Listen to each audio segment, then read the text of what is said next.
So welcome back my YouTube channel friends. कैसे हैं आप सभी? आशा करता हूँ आप सभी बहुत अच्छे होंगे। तो आज हम एक 50 वाट एम्पलीफायर के सर्किट डायग्राम को एचडीडी यहाँ पर करने वाले हैं। जी हाँ साथियों, ये कंप्लीट एम्पलीफायर, इसमें आउटपुट और सभी इसी के अंदर इनबिल्ट हैं।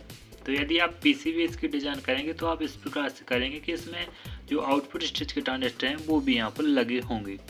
तो देखिए ये कोई कॉम्प्लिकेटेड सर्किट डायग्राम नहीं है, बहुत ही आसान सर्किट डायग्राम है। ये आप इजीली घर पर ट्राई कर सकते हैं और बना भी सकते हैं। इसकी साउंड क्वालिटी भी बेहतर है। आप इसमें 8 इंच के 2 स्पीकर या फिर 3-4 स्पीकर आराम से चला सकते हैं।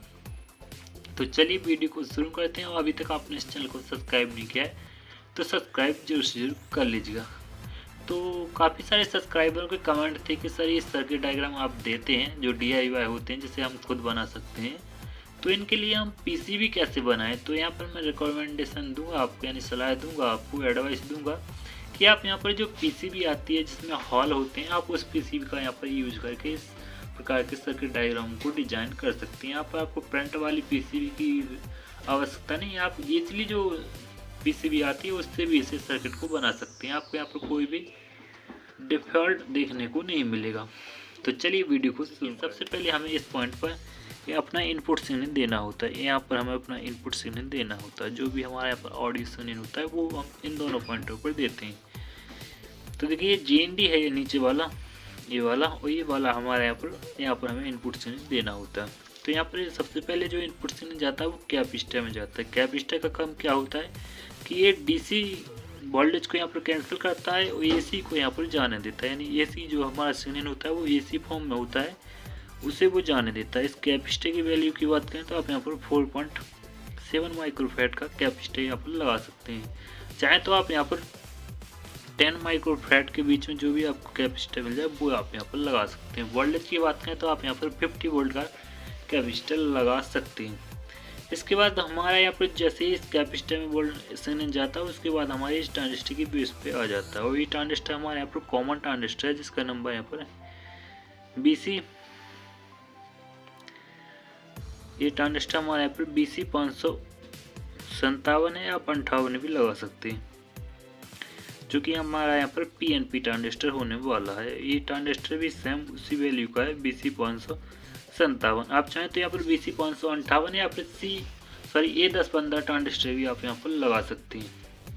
तो इसके बाद देखिए यहाँ पर इन दोनों ट्रांजिस्टर के एमीटर पर जो भी हमें वोल्टेज देखने को मिलेगा वो यहाँ पर 0.7 वोल्ट देखने को मिलेगा पॉजिटिव में। इतना वोल्टेज इन दोनों ट्रांजिस्टर के एमीटर पर हमें देखने को मिलता है सभी एम्पलीफायर के सर्किट डायग्राम में। कुछ ही एम्पलीफायर होते हैं जहाँ पर देखने को नहीं मिलता। तो इस रेजिस्टेंस की बात करें तो ये रेजिस्टेंस हमारे यहाँ पर 22 किलो ओम की है। तो देखिए यहाँ पर थोड़ी ड्राइंग डिसबैलेंस हो गई, तो मैं यहाँ पर ड्राइंग को क्लियर कर लेता हूँ। तो देखिए साथियों, सबसे पहले इस पॉजिटिव साइड पे यहाँ पर एक रेजिस्टेंस लगी है। इस रेजिस्टेंस की वैल्यू आप काफ़ी सारी यहाँ पर चॉइसेस है आपके लिए। आप चाहें तो यहाँ पर 3.3 किलो ओम्स की लगा सकते हैं, 2.2 किलो ओम्स की लगा सकते हैं, या फिर 4.7 किलो ओम की भी यहाँ पर रेजिस्टेंस लगा सकते हैं। तो देखिए यहाँ से जैसे ही यहाँ पर ये पॉजिटिव वोल्टेज आता है, जो कि हमारे यहाँ पर मेन पावर सप्लाई का वोल्टेज होगा, वो यहाँ पर +24 वोल्ट और -24 वोल्ट होगा। ये एम्पलीफायर हमारा यहाँ पर DC वोल्टेज 24 वोल्ट होगा। यदि AC यानी ट्रांसफार्मर की बात करें तो आप यहाँ पर 18018 का ट्रांसफार्मर यूज कर सकते हैं। तो देखिए इसके बाद जो भी यहाँ पर आएगा तो हमें एक क्लैम्प्ड वोल्टेज चाहिए, यानी एक फिक्स वोल्टेज चाहिए, जो कि हमारे यहाँ पर 9 वोल्ट हो सकता है, 6 वोल्ट हो सकता है। तो यहाँ पर हमने 9 वोल्ट की हमें रिक्वायरमेंट है, तो हमने यहाँ पर एक 9 वोल्ट का जीना डायोड यूज किया है। ये हमारे यहाँ पर 9 वोल्ट का जीना डायोड है। तो अब यहाँ पर हमने 9 वोल्ट का जीना डायोड लगा दिया है, तो यहाँ पर आपको 9 वोल्ट देखने को मिलेगा। इससे ज़्यादा यहाँ पर वोल्टेज देखने को नहीं मिलेगा। बाकी का वोल्टेज ये रेजिस्टेंस हमारे यहाँ पर ड्रॉप करेगा। और वोल्टेज की स्टेबलाइजेशन के लिए यहाँ पर हमने एक कैपेसिटर का यूज किया है। तो आप चाहें तो इसे 100 माइक्रोफैराड या फिर 10 माइक्रोफैराड के बीच में कोई भी कैपेसिटर यहाँ पर लगा सकते हैं। सभी कैपेसिटरों का वोल्टेज आप यहाँ पर 50 वोल्ट रखेंगे। तो हालांकि मैं यहाँ पर वोल्टेज लिखता जा रहा हूँ, यदि कोई कैपेसिटर छूट जाता है तो आप उसका जो वोल्टेज है वो 50 वोल्ट रखेंगे। इस प्रकार से हमारे यहाँ पर जो रेजिस्टेंस यहाँ पर लगेगी वो 22 किलो ओम की होगी। और 22 किलो ओम की रेजिस्टेंस के बाद हमें जो वोल्टेज देखने को मिलेंगे वो हमारे यहाँ पर 0.7 वोल्ट पॉजिटिव में होंगे।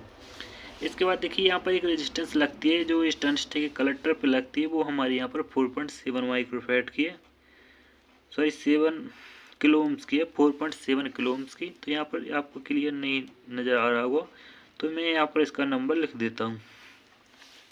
तो इस रेजिस्टेंस की बात करें तो ये हमारे यहाँ पर 4.7 किलो ओम की है। इस रेजिस्टेंस की भी आपके सामने काफ़ी सारी चॉइसेस हैं। आप 3.3 किलो ओम्स की लगा सकते हैं या फिर 2.2 किलो ओम्स की रेजिस्टेंस भी आप लगा सकते हैं।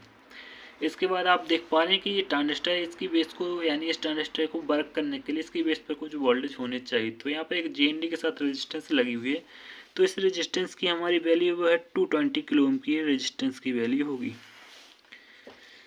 22 किलो ओम की रेजिस्टेंस यानी 22 किलो ओम की रेजिस्टेंस है, जिसे हम 22 के रेजिस्टेंस बोलते हैं। इसके बाद हमारे ये नेटवर्क आ जाता है, जो कि हमारे फीडबैक वाले ट्रांजिस्टर पर लगाया होता है। एक्चुअली ये ट्रांजिस्टर हमारा इनपुट ट्रांजिस्टर कहलाता है, ये डिफरेंशियल स्टेज का ट्रांजिस्टर कहलाता है। ये हमारे यहाँ पर फीडबैक को कंट्रोल करता है और इस ट्रांजिस्टर में हमारे यहाँ पर इनपुट सिग्नल जाता है। तो इस पर हम डिटेल से चर्चा कर चुके हैं कि फीडबैक कैसे कंट्रोल करता है, तो आप उसे वीडियो को यहाँ पर देख सकते हैं।